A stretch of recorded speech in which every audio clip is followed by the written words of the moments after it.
Oddly, only one of the others was waiting for him. Yezrian. Had the other 8 all died? It was possible. The battle had been so furious this time, one of the worst. The enemy was growing increasingly tenacious. But no. Kalak frowned as he stepped up to the base of the spire. 7 magnificent swords stood proudly here, driven point first into the stone ground. Each was a masterly work of art, flowing in design, inscribed with glyphs and patterns. He recognized each one. If their masters had died, the blades would have vanished. These blades were weapons of power beyond even shard blades. These were unique, precious. Yezrian stood outside the ring of swords, looking eastward. Yezrian? The figure in white and blue glanced toward him.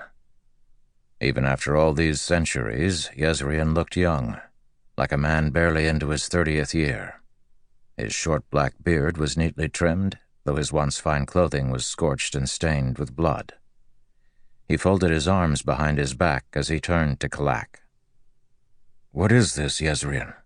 Kalak asked. "Where are the others?" "Departed." Yezrian's voice was calm, deep, regal. Though he hadn't worn a crown in centuries, his royal manner lingered. He always seemed to know what to do. "You might call it a miracle. Only one of us died this time." "Talonel," Kalak said. His was the only blade unaccounted for. "Yes. He died holding that passage by the northern waterway." Kalak nodded. Talon had a tendency to choose seemingly hopeless fights and win them. He also had a tendency to die in the process. He would be back now, in the place where they went between desolations, the place of nightmares. Kalak found himself shaking. When had he become so weak? "Yezrian, I can't return this time." Kalak whispered the words, stepping up and gripping the other man's arm. "I can't." Kalak felt something within him break at the admission. How long had it been? Centuries, perhaps millennia of torture. It was so hard to keep track. Those fires, those hooks, digging into his flesh anew each day, searing the skin off his arm, then burning the fat, then driving to the bone. He could smell it. Almighty, he could smell it. "Leave your sword," Yezrian said. "What?" Yezrian nodded to the ring of weapons. "I was chosen to wait for you. We weren't certain if you had survived. A decision has been made. It is time for the Oath Pact to end." Kalak felt a sharp stab of horror. "What will that do?" "Ishar believes that so long as there is one of us still bound to the Oath Pact, it may be enough. There is a chance we might end the cycle of desolations." Kalak looked into the immortal king's eyes.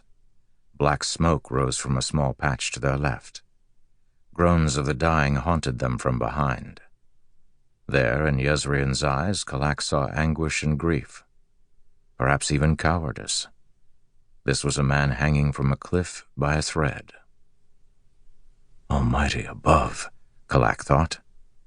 "You're broken too, aren't you?" They all were. Kalak turned and walked to the side, where a low ridge overlooked part of the battlefield.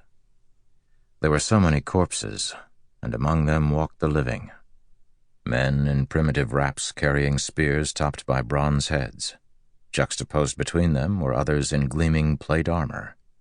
One group walked past, 4 men in their ragged tanned skins or shoddy leather joining a powerful figure in beautiful silver plate, amazingly intricate.